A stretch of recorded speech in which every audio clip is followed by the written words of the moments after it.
Ya, pemirsa, sektor properti di tanah air nampaknya masih dihadapkan sejumlah tantangan di dalam negeri, mulai dari kenaikan harga bahan bakar minyak, suku bunga acuan Bank Indonesia, hingga berakhirnya insentif PPN DTP. Dan normalisasi kebijakan fiskal dan moneter tersebut pun dikhawatirkan akan kembali menekan kinerja penjualan properti hingga akhir tahun 2022.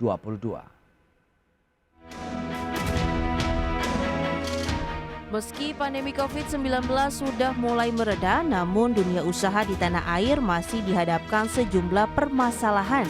Mulai dari kenaikan harga bahan bakar minyak atau BBM, suku bunga acuan Bank Indonesia, hingga berakhirnya kebijakan insentif pajak pertambahan nilai ditanggung pemerintah atau PPN DTP. Dan salah satu sektor yang terdampak adalah properti, sebab normalisasi kebijakan fiskal dan moneter tersebut dikhawatirkan akan menekan kinerja penjualan properti. Bank Indonesia dalam 3 bulan terakhir secara agresif telah menaikkan suku bunga acuan BI 7 Days Reverse Repo Rate. Terakhir, Bank Sentral menaikkan suku bunga acuan sebesar 50 basis poin menjadi 4,75%, dari sebelumnya bertahan di 3,5%. Adapun langkah Bank Sentral menaikkan suku bunga guna mengendalikan tekanan inflasi dan menjaga nilai tukar rupiah mengalami depresiasi. Selain itu, berakhirnya insentif pajak pertambahan nilai ditanggung pemerintah atau PPN DTP pada September 2022 lalu juga dinilai akan berdampak terhadap kinerja penjualan properti di subsektor hunian hingga akhir tahun.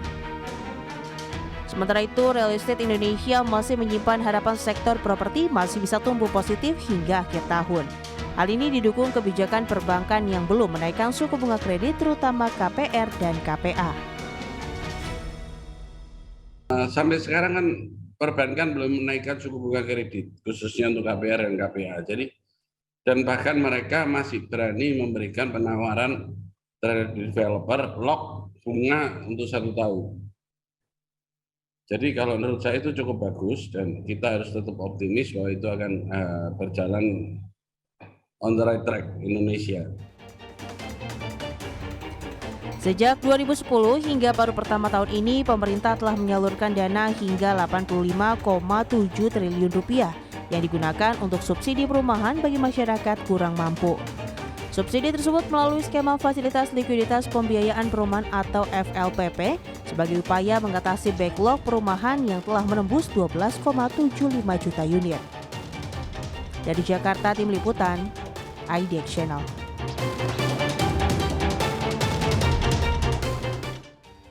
Baik pemirsa, untuk membahas tema menarik kita hari ini, sektor properti di antara tekanan ekonomi domestik dan global, kita sudah tersambung melalui Zoom bersama dengan Bapak Bambang Eka Jaya.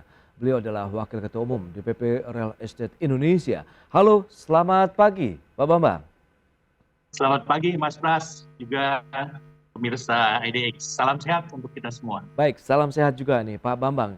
Lantas bagaimana kabar industri properti saat ini? Apakah kondisinya baik-baik saja nih? Pak Bambang silakan. Iya, sebenarnya kalau kita lihat saat ini properti relatif masih stabil. Memang suku bunga acuan menaik, tapi suku bunga KPR saat ini tentu belum direview. Tapi kita memang tahu bahwa ini tinggal masalah waktu.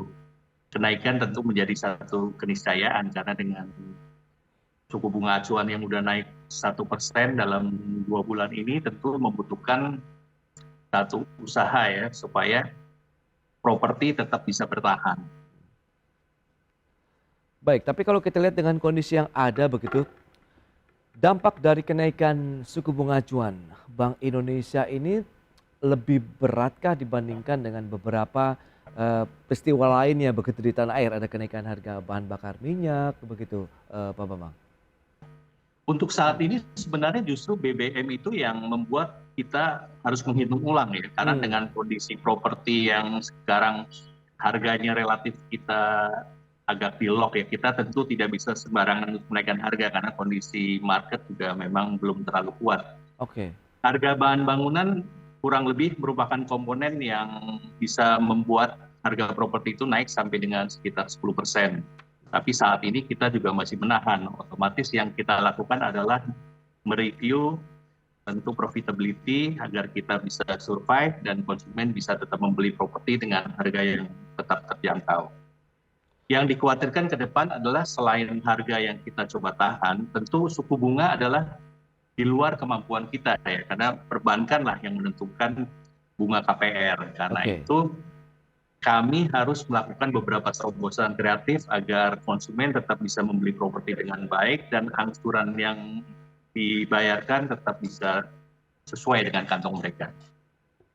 Baik, berarti posisinya para pengembang properti saat ini masih berusaha keras begitu menahan harga jual tidak naik begitu sehingga tidak terjangkau lagi oleh masyarakat kita atau bagaimana? Atau bahkan sebagian sudah ada yang mulai menaikkan karena nggak kuat juga nih nahan dari kenaikan harga bahan bakunya akibat kenaikan harga BBM, Pak Bambang. Ya, seperti yang saya bilang, jadi saat ini kita masih dalam status yang relatif stabil. Kita masih punya stok unit Ya, dengan harga yang relatif lama, tapi yang memang dikhawatirkan menjelang akhir tahun ini mhm. kita coba bertahan. Nah, tahun depan kita harus melakukan terobosan-terobosan yang lebih kreatif agar kemampuan kita bersaing dan eksis di market tetap terjaga, Mas Pras. Oke, tapi kalau bicara mengenai kenaikan harga BBM, kemudian BI rate. Nah, BI rate-nya sendiri sebenarnya teman-teman REI, begitu anggota REI sudah mengantisipasi tidak sih dengan potensi dari kenaikan suku bunga acuan mengingat kondisi ekonomi yang ada, inflasi yang masih terus mengalami kenaikan begitu, Pak? Iya, kalau kita lihat suku bunga memang sudah naik kurang lebih sampai 1% ya dari sekarang menjadi 4,25%. Tapi Oke, hari ini juga kan The Fed menaikkan suku bunga acuannya. Otomatis kita melihat bahwa dalam 1-2 bulan ke depan kenaikan itu masih terus terjadi. Makanya kita harus mengantisipasi ke depan agar jangan kita salah menghitung. Karena kan setiap ya, komponen ya. kenaikan bunga acuan bukan seperti pisau bermata dua. Dia bukan hanya memberatkan konsumen, Oke. tapi memberatkan kami juga sebagai developer. Karena tentu kita membutuhkan modal kerja, kredit konsumsi, dan semuanya Ya. kredit komersial ini pasti ikut naik juga. Nah, kalau bicara mengenai kenaikan suku bunga acuan dari bulan Agustus naik 3,75, kemudian bulan September menjadi 4,25, Oktober kemarin menjadi 4,75%. Dan kalau kita lihat dengan kondisi yang ada, perbankan apakah belum benar-benar begitu melakukan penyesuaian seiring dengan kenaikan suku bunga acuan sehingga ini masih memberikan ya paling tidak bantalan lah untuk sektor properti di tanah air, Pak Bambang. Ya, kalau kita lihat perbankan tentu dikaitkan dengan biaya lending pendanaan mereka ya. Karena Oke, dengan suku bunga acuan yang tinggi, otomatis deposito akan tinggi, bunga eh, dari perbankan juga akan naik. Pasti ujungnya juga bunga komersial juga akan naik. Nah, itu yang kita harus antisipasi. Nah, besarannya kita melihat dalam 1-2 bulan ini masih terus bergerak, shifting. Jadi kita akan coba mereview, tapi yang pasti konsumen harus kita jaga kemampuan daya belinya karena konsumen juga saat ini mengalami kesulitan dengan krisis energi, dengan BBM yang naik, betul. krisis pangan yang menyebabkan harga pangan juga naik, dan terakhir yang dikhawatirkan krisis finansial ya atau keuangan yang ujung-ujungnya ini dikhawatirkan bisa menimbulkan resesi. Ya mudah-mudahan dengan beberapa hal yang kita punya, Ya. kita masih merupakan salah satu di antara 5 negara yang katanya relatif aman untuk menghadapi resesi ke depan. Baik, mengingat Anda katakan masih cukup stabil, lantas dari sisi penjualan itu jenis properti apa yang paling banyak diminati? Kemudian apakah yang inden atau ready stock juga ini yang saat ini mendominasi, Pak Bambang? Kalau kita bilang rumah inden itu adalah menjadi backbone dari bisnis properti karena kalau kita membangun semuanya dengan seperti di beberapa aturan di beberapa negara lain ya, Oke, kan mereka mengharuskan kita harus ada bangunan baru dijual. Nah itu memang agak berat karena cost of money di Indonesia kan relatif tinggi. oke, Jadi kita lebih dari 80% mengandalkan rumah inden. Sisanya sekitar 20% adalah rumah-rumah stok. oke, itu dia 80%-an, kemudian sekitar ready stock-nya 20%-an. Dan ini menjadi suatu hal yang lumrah begitu ya, menjadi bisnis properti saat ini. Lantas bagaimana dengan daya beli masyarakatnya saat ini, Pak Bambang? Nah, hal itulah yang harus kita jaga. Makanya ke depan tentu ada berbagai hal yang harus kita pikirkan. Salah satunya mungkin kita bisa melakukan dalam tanda petik subsidi bunga untuk misalnya 3 tahun dengan fixed rate yang kita bantu sehingga Oke. daya beli masyarakat tetap bisa Karena jangan lupa, setiap kenaikan suku bunga itu berimpact terhadap angsuran. Saya coba hitung-hitung, kalau misalnya kita mengambil 100 juta dalam tenor sekitar 10 tahun misalnya, Oke, setiap kenaikan 1% itu membuat impact kira-kira sekitar 5% dari nilai angsuran. Jadi Mas Pras bayangkan kalau nanti terjadi kenaikan sampai 2% atau lebih, kan artinya kenaikannya bisa menjadi 10% dari nilai angsuran. oke, Dan kita punya semacam aturan ya, bahwa orang yang berhak atau yang boleh untuk mengambil KPR adalah nilainya kurang lebih sekitar sepertiga dari nilai pendapatan bulanan mereka. iya, Nah, Mas Pras bisa bayangkan kalau iya, terjadi kenaikan 1% aja, angsurannya kan akan naik 5%, jadi udah betul. mendekati sepertiga. Makanya kita akan coba menghitung ulang, lalu kita membuat berbagai terobosan promosi sehingga nilai angsurannya itu masih tetap bisa terjangkau oleh masyarakat. Baik, tapi kalau dari sisi segmentasi pasar begitu, minat mereka ataupun, daya beli mereka itu lebih banyak masih menengah bawah atau yang atas pun sudah mulai goyah ini, Pak Bambang? Sebenarnya kalau kita bicara jenis properti ya, kemarin dengan adanya PPNDTB, Ya, kita melihat terjadi lonjakan yang cukup drastis di range antara harga sampai dengan 2M ya, 500 sampai 2M itu kenaikannya bisa mencapai 45%. oke, Itu tentu efek dari PPNDTB, karena dengan PPNDTB secara tidak langsung pemerintah membantu sehingga memberikan diskon langsung ke konsumen, dan pada saat itu orang berlomba-lomba untuk membeli properti yang di range 500 sampai dengan 1 sampai 2M. Nah, kemudian di bulan September ini kan PPNDTB berakhir. Otomatis kita juga melihat di tren di Oktober ini terjadi sedikit penurunan ya, lebih dari 10% lah penurunan itu. oke. Nah, itu yang kita khawatirkan memang, bahwa insentif berkurang, otomatis daya belinya juga akan sedikit melemah. Karena itu perlu terobosan-terobosan ataupun hal-hal yang bukan hanya dilakukan oleh konsumen, Oke, maksud saya kita sebagai developer, tapi juga dibantu oleh pemerintah kan dengan berbagai aturan ke depan nanti yang mudah-mudahan juga akan membantu oke. kita bisa tetap survive. Nah, kira-kira strategi apa saja yang sudah disiapkan ini, Pak Bambang, dari teman-teman pengembang properti? Kita bahas nanti di segmen berikutnya ya, kita akan jeda dulu Boleh, boleh, sebentar. boleh. Ya, pemirsa, Ya. kami masih akan segera kembali usai jeda berikut ini. Ya, terima kasih Anda masih bergabung bersama kami dalam Market Review. Berikut ini kita akan sampaikan bagaimana dengan pergerakan suku bunga acuan Bank Indonesia. Ini dia datanya, seperti yang bisa Anda saksikan di layar televisi Anda. Ya, dari 20 Januari sampai dengan 20 Oktober di tahun 2022 ini, setelah cukup lama menahan di level rendah 3,5%, akhirnya pada bulan Agustus Bank Indonesia melakukan normalisasi kembali terkait dengan suku bunga acuan, naik menjadi 3,75%, bulan berikutnya naik 4,25%, kemudian bulan Oktober naik lagi menjadi 4,75%. Berarti dalam 3 bulan terakhir Bank Indonesia menaikkan BI 7 Days Reverse Repo Rate. Lantas bagaimana dengan pergerakan inflasi? Ini juga menjadi salah satu momok begitu ya bagi banyak negara termasuk di Indonesia, sehingga harus melakukan penyesuaian baik dari suku bunga acuan maupun beberapa poin lainnya begitu dari sisi makroekonomi. Ini dia dari sisi pergerakan inflasi. Desember 2021 sampai dengan Oktober 2022 sempat tertinggi di September lalu 5,95%, kemudian terjadi deflasi pada bulan Oktober secara bulanan sehingga secara tahunan pun ikut menurunkan laju inflasi menjadi 5,71% di bulan Oktober. Berikutnya dari sisi tren pertumbuhan nilai penjualan rumah untuk wilayah Jabodetabek kemudian Banten. Ya, Jabodebek ya, Jakarta, Bogor, Depok, Bekasi, kemudian Banten. Kuartal ketiga 2021 ini sekitar 2,3 triliun, kuartal 4 2 triliun, kuartal 1 1,7 triliun, cenderung turun begitu ya di tahun 2021 sampai dengan kuartal 1 2022, kemudian kuartal kedua mulai ada kenaikan lagi menjadi 2 triliunan, dan kuartal 3 ada turun lagi menjadi 1,721 triliun rupiah. Dan lanjut kita lihat dari sisi tren pembiayaan konsumen. Ini seperti yang tadi sudah disampaikan, memang rata-rata masih menggunakan fasilitas KPR ya. Pemilikan rumah sendiri kita lihat untuk tipe kecil saja 96,89%, kemudian tipe menengahnya KPR 90,14%, tipe menengah atasnya sekitar 81,09%.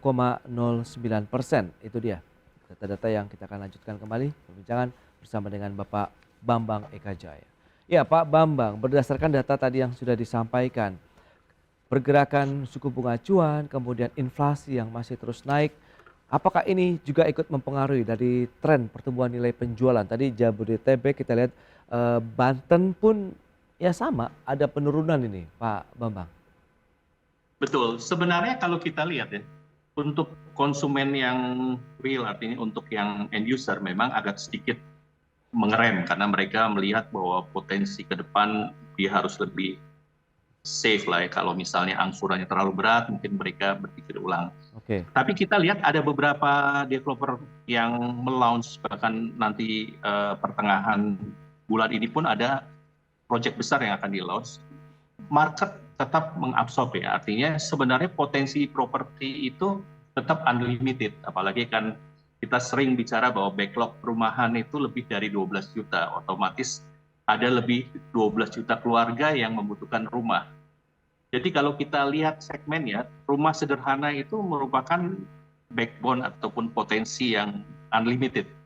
Dia selalu ada marketnya, hanya tinggal tentu support dari pemerintah masalah KPR-nya. Yes. Nah, yang memang dikhawatirkan adalah sebenarnya untuk yang non-subsidi, karena non-subsidi artinya dia akan melakukan pembelian dengan market price. Nah, ini yang memang dalam tanda petik kita akan survive, tapi juga perlu bantuan dari pemerintah agar banyak aturan yang saat ini sudah mulai dikurang-kurangi, insentifnya bisa dipikirkan lagi untuk bisa diperpanjang. Salah satunya PPN DTP misalnya. Itu dia. Berakhir per September lalu begitu, apakah benar-benar efektif dari pemberlakuan PPN DTP sebelumnya sehingga memang ini menjadi salah satu juga booster lah dikatakan untuk sektor properti? Ya, kalau kita lihat di kuartal kedua tadi kan memang terjadi kenaikan dan nilainya cukup signifikan untuk rumah di atas 500 sampai dengan 2M. Lebih dari 45%. Otomatis kita melihat bahwa PPN DTP memang range-nya adalah sampai dengan 2M kan. Itu 50% dari PPN. Di atas 2M sampai 5M kan hanya 25%. Jadi market memang memanfaatkan kesempatan itu untuk membeli rumah dengan harga dalam tanda petik dapat discounted gitu. Tapi begitu discounted itu dicabut kan di Q3 relatif turun sekitar hampir 14%. Nah, otomatis kita tentu sangat mengharapkan support, di samping tentu kita harus melakukan terobosan, kita juga harus mengencangkan ikat pinggang kita agar harga properti tetap selalu terjangkau. Tapi pemerintah juga perlu memikirkan beberapa terobosan agar kita secara bersama-sama tetap menggerakkan sektor properti. Dan jangan lupa, sektor properti adalah sektor yang selalu kita dengungkan sebagai lokomotif ekonomi kan. Dia juga menyerap tenaga kerja, baik properti konstruksi itu mencapai hampir 30 juta tenaga kerja. Jadi satu komponen bisnis yang memang harus selalu bergerak di dalam satu negara. Komunikasi sudah disampaikan begitu Pak untuk bagaimana upaya memperpanjang kembali belit dari PPN DTP ini? Iya, RE sendiri sedang dan terus melakukan pendekatan agar apakah itu PPN DTP ataupun bentuk-bentuk insentif yang lain, seperti misalnya PPH untuk rumah-rumah secondary misalnya diturunkan dari 2,5 menjadi 1% misalnya. Juga kita melihat BPHTB, memang ini agak sulit karena ini adalah pajak daerah. Tapi dengan nilai 5%, kalau memang itu diterus-teruskan kan membebani masyarakat kan. Orang membeli rumah, baik itu rumah baru ataupun rumah secondary, dia untuk balik nama dibebani lagi biaya 5%. Makanya sebenarnya kita juga selalu meminta, tapi memang masalahnya ini bukan di pemerintah pusat, tapi di pemerintah daerah. Itu bisa menurunkan apakah BPHTB itu mengikuti PPH yang dari 5% menjadi 2,5%. Otomatis kan ada diskontit sekitar 2,5% pembelian properti. Selain itu juga kita melihat salah satu komponen properti yang cukup besar dan menggerakkan ekonomi tapi agak lemah adalah yang di atas 5M. Artinya properti high-end. Nah itu sekarang praktis agak mati suri dalam tanda petik. Nah kita melihat pemerintah sudah melakukan banyak terobosan, salah satunya undang-undang yang dimasukkan dalam Cipta Kerja untuk kepemilikan asing, tapi dalam pelaksanaannya kan memang belum bisa teraplikasi dengan baik. Oke. Nah, tapi kita melihat ada satu tren ataupun tanda-tanda positif dari pemerintah. Salah satunya kemarin melalui Dirjen Imigrasi, mereka mengeluarkan satu peraturan mengenai second home visa. Jadi ekspatriat ataupun orang-orang pendatang orang asing bisa masuk ke Indonesia dengan ketentuan dan persyaratan yang diatur oleh undang-undang. Mereka bisa mendapatkan visa sampai dengan 10 tahun. Otomatis kalau itu berjalan dengan baik, itu potensi yang sangat besar, baik itu mungkin di Bali, di daerah-daerah wisata, ataupun di daerah-daerah bisnis kan. Artinya banyak pengusaha, mungkin juga orang yang ingin mengembangkan bisnis di Indonesia, mereka masuk ke Indonesia dengan waktu 10 tahun, pasti mereka akan mencari properti, apakah dia menyewa ataupun membeli.